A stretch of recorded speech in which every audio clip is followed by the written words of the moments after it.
Hello viewers, இன்னைக்கு நம்ம பார்க்க போறது One Piece episode 689 part 2.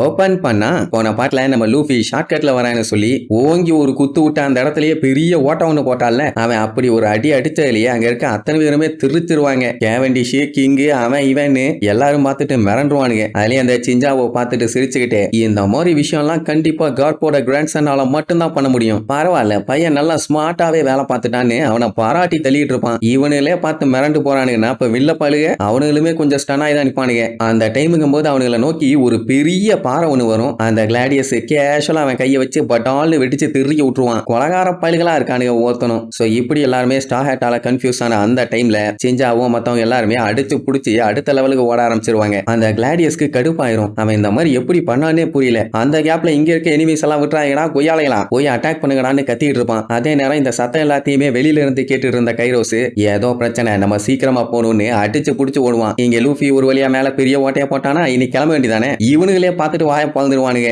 Aha star had இந்த அளவுக்கு பவர்ஃபுல்லானு ஏன் லாவே அதான் சொல்லுவான். நீ ரொம்பவும் கொலவெறித்தனமா இருக்கடா கொலகார பயலன்னு. அப்புறம் என்ன அந்த புல்ல அவனுக்கு ரெண்டுத்தையும் பத்திரமா பாத்துக்க சொல்லிட்டு நம்ம பையன் கிளம்புற வழியா பார்ப்பான். அந்த டீம் அவ்வளவு பெரிய ஓட்டைய எல்லாருமே ஆணு வாய பழுதுகிட்டு பாத்துக்கிட்டு இருப்பானுங்க. அப்போ சட்டுன்னு ஒரு கையை வந்து மேல பிடிக்கும். எல்லாம் பார்த்துட்டு பீதி ஆயிடுவானுங்க. என்னடா இது கையை மட்டும் வருதுன்னு. அப்பதான் நம்ம பையன் கம் கம் ராக்கெட்னு சொல்லி சும்மா பீச்சுக்கிட்டு மேல வருவான். ஸ்டார் ஹேட்டா பார்த்தவனே எல்லாம் அலன்றுவானுங்க. சரி அப்படியே நம்ம பையன் அடிச்சு புடிச்சு செகண்ட் லெவல் வந்துட்டான்னு வைங்க. அங்க மத்தவனுக்கு எல்லாம் அடிச்சு புடிச்சு ஓடிட்டு இருப்பானுங்க. சரி ரைட் இதுக்கு மேல வெயிட் பண்ணா நமக்கு வேலைக்காகாது கிளம்ப வேண்டியதானே. டே மிங்கோ உன்னை பொழக்க நான் வந்துகிட்டே இருக்கேன்டான்னு கத்திக்கிட்டே ஓடுவான். அதே நேரம் சிட்டிக்கு நடுவுல பயங்கரமான நெருப்பு. அங்க இருக்க பில்டிங் எல்லாம் உடஞ்சு கண்ணா பின்னான்னு திருச்சுக்கிட்டு இருக்கும். ஏன்னா சண்டை இஷோவுக்கும் சாபோவுக்கும் ஆச்சு. ரெண்டு பேருமே வெறித்தனமா அடிச்சுக்குவானுங்க. உடனே அந்த இஷோ என்ன பண்ணுவான், அவனோட கிராவிட்டி பவரை யூஸ் பண்ணி சாபோவை எப்படியாச்சும் அமைக்கலான்னு பார்ப்பான். ஆனா சாபோ நெருப்பு பவரை யூஸ் பண்ணி அலையாக்கா எஸ்கேப் ஆயிடுவான். இப்படியே இவனுக்கு சண்டை மாத்தி மாத்தி கண்டினியூஸா போயிட்டே இருக்கும். சுத்தி இருக்க நேவி ஆளுகள்லாம் வேடிக்கை மட்டும் தான் பார்ப்பானுங்க, வேற ஒண்ணும் பண்ண மாட்டானுங்க. ஏன்னா பண்ண முடியாது. குறுக்க போனா டெஃபினட்டா செருப்படிதான்னு தெரிஞ்சு எவனாச்சும் போவானா?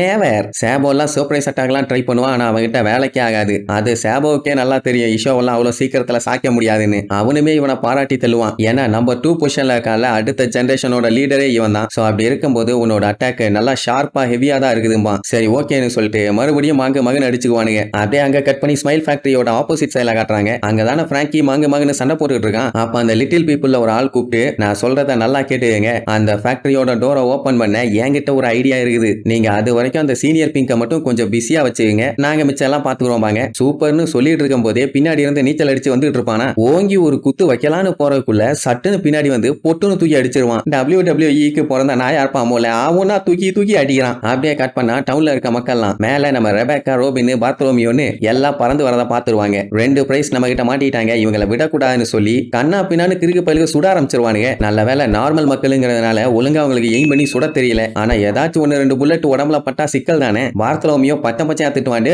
இப்படி சொல்றீங்களே எங்க ரோபின் சென்பாய் மேல பட்டா என்ன ஆகுறது? ஒய்யாலைகளா நீங்க ஒண்ணு கவலைப்படாதீங்க, இவனுங்களை நான் அசால்ட்டா தடுக்கிறேன்னு பேரியர் வரட்டும்னு கத்துவான். ஒண்ணு வராது. அதுக்கப்புறம் தான் மூதேவிக்கே ஞாபகம் வருது, அவன் பேரியரை உருவாக்கணும்னா அவனோட ஃபிங்கர்ஸை கிராஸ் பண்ணணும். ஆனா இப்பதான் கைத்தை பிடிச்சி தொங்கிட்டு வரானே, ஃபிங்கரை மட்டும் கிராஸ் பண்றேன்ட்டு கையை விட்டான், அவ்வளவுதான் உயிரை விட்டுற வேண்டியதான். அதனால ஒன்னும் பண்ண முடியாம பச்சையா திட்டிட்டு அங்கிட்டும் ஈட்டும் நெளிஞ்சிட்டு கிடப்பான். ஏன்னா புல்லட் பற்றக்கூடாது. சரி ஆனா இப்ப இவனுங்களை தடுத்தாவணும், அதுக்கு வேற வழியே இல்ல. கொலோசியத்துல பண்ண அதே டெக்னிக்கை யூஸ் பண்ணிட வேண்டியதான்னு இடுப்பை மட்டும் பயங்கரமா ஆட்டுவான். என்ன பண்றான் இவன்ட்டு அப்படியே ஆன்னு பாப்பாங்க. அந்த டைம் அவன் பேண்ட் வந்துடும் கன்ஃபார்மே பண்ணிட்டாங்க. கொலோசியத்துல ஒண்ணு கடிச்ச மாதிரி இவன் நம்ம மேலேயே அடிக்க போறான்னு. உடனே அட கரும கன்றாவியன்னு சொல்லி அடிச்சு புடிச்சு அங்கிருந்து ஓட ஆரம்பிச்சிருவானுங்க. டே கோலைகளா நில்லுங்கடா, ஆளுக்கு ஒரு டம்ளர் குடிச்சிட்டு போங்கன்னு அடிச்சு நவுத்திட்டு இருப்பான். இந்த மாதிரி டைம்லயும் எப்படி கிரிமினலா யோசிச்சு எஸ்கேப் ஆயிருக்கான் பாத்தீங்களா. அப்படியே கட் பண்ணி அந்த டோஃப்ளமிங்கோ இருக்கிற ராயல் பேலஸ் லெவல் 4 காட்டுறாங்க. அங்க ஒரே நிசப்தமா இருக்குது. அப்ப அந்த பெலமி டோஃப்ளமிங்கோ பாக்குறதுக்காக மெதுவா ஃப்ளவர் ஃபீல்டுல நடந்து வந்துட்டு இருப்பான். அவனால இன்னுமே நம்ப முடியல டோஃப்ளமிங்கோ நிஜமாவே இவனை கொல்ல சொன்னானான்னு. காம்படிஷன்ல வின் பண்ணா உன்னை என்னோட ஃபேமிலியில சேர்த்துக்கிறேன்னு சொல்லியிருந்தான். உன்னால முடியும்னு நம்பிக்கையெல்லாம் கொடுத்திருந்தான். ஆனா கடைசியில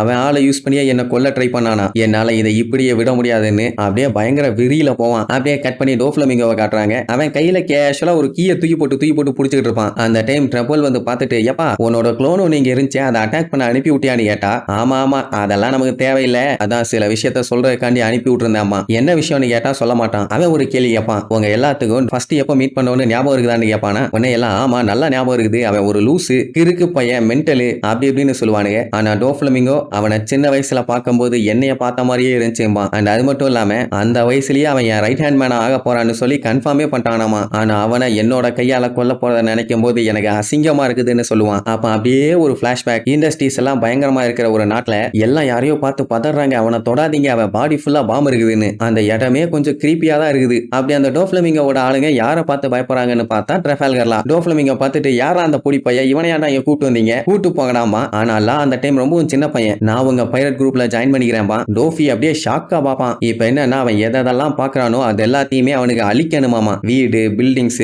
மக்கள், அது இதுன்னு எது கிடைச்சாலும் எனக்கு அழிக்கணும் அப்படி இப்படின்னு அந்த வயசுல அவன் பேசினதை கேட்டுட்டு டோஃப்ளமிங்கோ எல்லாம் அப்படியே ஆடி போயிருவான். அதுவும் இது எல்லாத்தையுமே அவன் சாகரக்குள்ள பண்ணணும்பானா. அந்த டைம் அவன் கண்ணுல தெரிஞ்ச அந்த ஒரு வெறி இன்னுமே டோஃப்ளமிங்கோவால மறக்கவே முடியல. அதை யோசிச்சு பார்த்துட்டு அப்படியே ஸ்டன் ஆகி போயிருப்பான். அந்த டைம் நம்ம லாவ காட்டுறாங்க, அவன் லூஃபி கிட்ட சிக்கிக்கிட்டு படாத பாடுபட்டு இருக்கான். அவன் இன்னுமே டே மிங்கோ வரண்டான்னு சொல்லி தொண்டை கிளிய கத்திக்கிட்டே ஓடி வருவான். இப்படியே கத்திக்கிட்டு இருந்தான்னா தொண்டை கட்டிக்காதா, இன்னும் எவ்வளவு நேரத்துக்கு தான் இப்படியே கத்துவான்னு தெரியல. அவ்வளவுதான், நெக்ஸ்ட் எபிசோட்ல மீட் பண்ணலாம். டாடா.